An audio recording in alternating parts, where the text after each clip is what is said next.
these two teams, I mean, it opens New England 1.5, really doesn't move a whole lot, except the total comes down. Yeah, it was as high as I think at a couple places, 2.5. Now it's pretty much 1.5 in the market. I'll start with the home team here. I'll start with New England first. And, this is a common refrain that you will hear throughout this program as we go by in the weeks where it's like, okay, you get a team off a bad performance, and then you can buy low, or a team off a good one. Sometimes you sell high. Sometimes you can keep riding it, but it's just most of the trick of beating the NFL is about timing, timing the market. And, one thing that was a good timing, I should probably save this for Dallas when we discuss them in thorough detail later, but I think this is a good example because they did play New England. It went down to -5.5.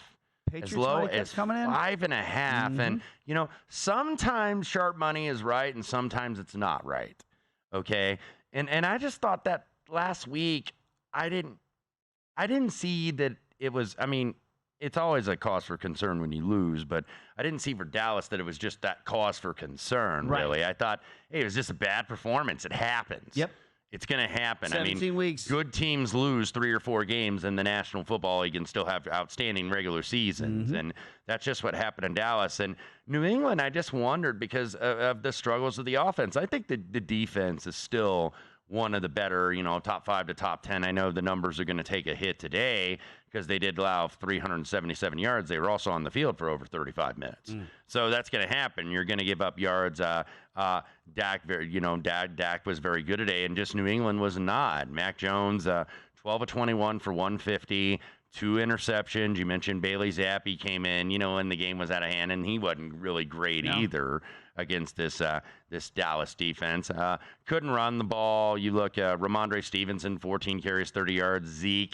Ezekiel Elliott. Zeke can't run the ball for big yardage anymore. 6 for 16, and just New England just had nothing offensively. Look, they couldn't get away from the Jets last week. Did get the cover, but I just don't feel New England is that good anymore. And I think you will still get people betting them just on the basis of the fact they have good defense and they have Bill Belichick. But does Bill Belichick really have his fastball anymore? And I'm not sure that he does. I don't know. He doesn't have that analytics guru or whatever that guy was. I forget his name, who he had. But, yeah, something's missing with this team, especially offensively. Well, I'm watching my guy, Jimmy Johnson, of course, who helped the Cowboys win a couple Super Bowls in the 90s, and I'm watching him in the postgame today after the Cowboy game, and he says, look, I don't care if it's Bill Belichick or who.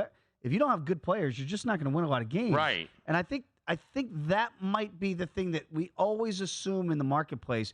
Bill Belichick will cover up for whatever ails them. You can only do it so much. That is not a talented roster. Right. And so that's the way I look at it, and I go, it's hard for me to back these guys. And I did play the Cowboys today, even though I saw all the sharp money coming in. And as did I. And I just thought, this is the right side because I just don't trust the talent. And then if Mac 10 has no confidence, we talk about Zach Wilson in New York with the Jets not playing with confidence. Maybe he's starting to play with a little bit more. It looked like it tonight against the Chiefs. Mac Jones looks like he's not playing with any confidence. And I don't know where he's going to get that from.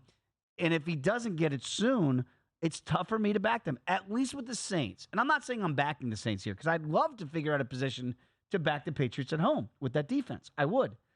But I know that Derek Carr is one of those guys, he's so resilient that when he has a clunker, it's not a guy like Mac Jones that go in the tank. And that was a clunker today. 197 yards for the Saints, 3.2 yards a play.